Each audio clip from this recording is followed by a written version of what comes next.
Hello IT guys. IT इन्फाकोर में आपका स्वागत है। आज हम लोग देखेंगे कि स्विच में टेलनेट कैसे कॉन्फ़िगर किया जाता है। तो पहले हम लोगों ने सीख लिया था राउटर में कैसे टेलनेट कॉन्फ़िगर होता है, राउटर में कैसे एसएसएच कॉन्फ़िगर होता है, राउटर में कैसे आईपी डालते हैं, स्विच में कैसे आईपी डालते हैं। तो अभी हम लोग देखेंगे स्विच में कैसे टेलनेट करके हम लोग एक अलग रिमोट से स्विच को एक्सेस कर सकते हैं।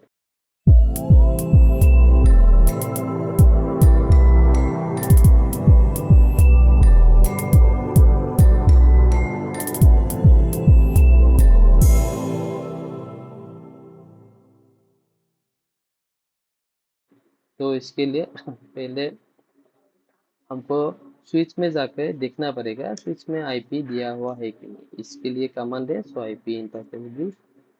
तो यहाँ पर देखिए फिलन 1 में ऑलरेडी एक आईपी असाइन है 192.168.1.1 एंड स्टेटस जो है वो अप है। अभी इसके बाद हम लोग देखेंगे सिस्टम में आईपी कौन सा है। अभी सिस्टम में डेस्कटॉप में जाके हम लोग आईपी कॉन्फ़िगरेशन, ये भी 1 सीरीज का ही है, 80 आईपी डाला हुआ है तो कम्युनिकेशन हो जाएगा।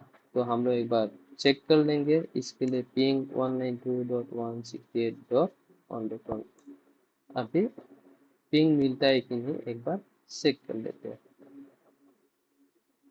हमें यहाँ पर पिंग मिल रहा है सिस्टम से। तो अभी हम लोग टेलनेट कॉन्फ़िगर करेंगे, सेम राउटर जैसा ही होता है। इसके लिए पहले हम लोग को कॉन्फ़िग टी यानी ग्लोबल कॉन्फ़िग मोड में जाना पड़ेगा।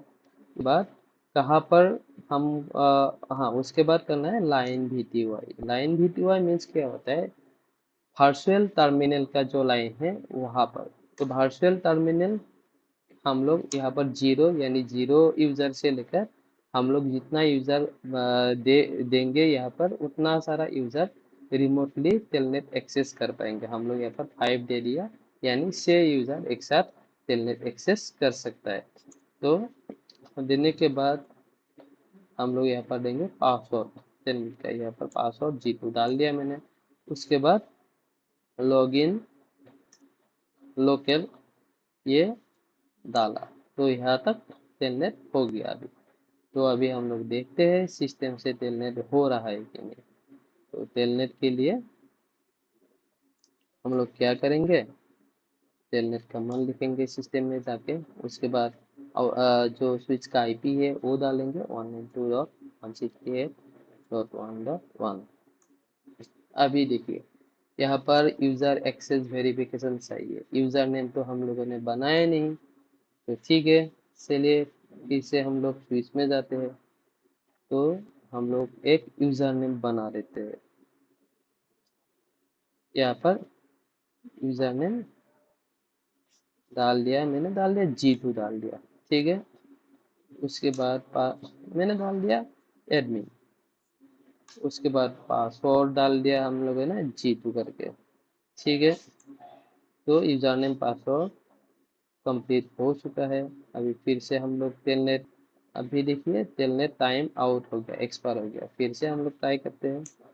तो यूजर नेम हमने क्या दिया था एडमिन, पासवर्ड क्या दिया था G2, ठीक है। अभी चूज में हम लोग एंटर कर चुके हैं। अभी चूज को हम लोग एक्सेस करना है यानी हम लोग को कोई देखना है, कुछ हम लोग को प्रिविलेज मोड में जाना है। तो यहाँ पे भी हम लोग एनेबल करके जा सकते हैं। तो देखिए नो पासवर्ड चेक, तो इसके लिए पासवर्ड भी सेट करना पड़ेगा। तो इसके लिए हम लोग क्या करेंगे, यहाँ पर एनेबल सीक्रेट क्या डालेंगे, कोई G2 डाल दिया मैंने, जो पासवर्ड है G2 हो जाएगा। तो यहाँ पर डाल दिया G2 बोल के। तो अभी यहाँ पर एनेबल करेंगे। उसके बाद पासवर्ड मैंने G2 डाल दिया। अभी हम लोग ए स्विच से रिमोटली जो सॉरी पीसी से रिमोटली जो है स्विच को एक्सेस कर रहे हैं। यहाँ पर सोरान, यहाँ पर देख लिया आपका डिटेल्स, ये जो कॉन्फ़िगरेशन किया था हम लोगों ने वो यही है।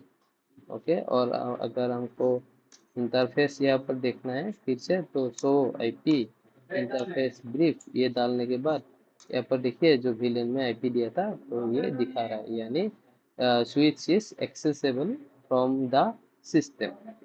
तो यहाँ पर ये आज का जो टॉपिक है ये फिनिश होता है। हम लोग नेक्स्ट मिलेंगे कोई एक अच्छा इंटरेस्टिंग टॉपिक के साथ।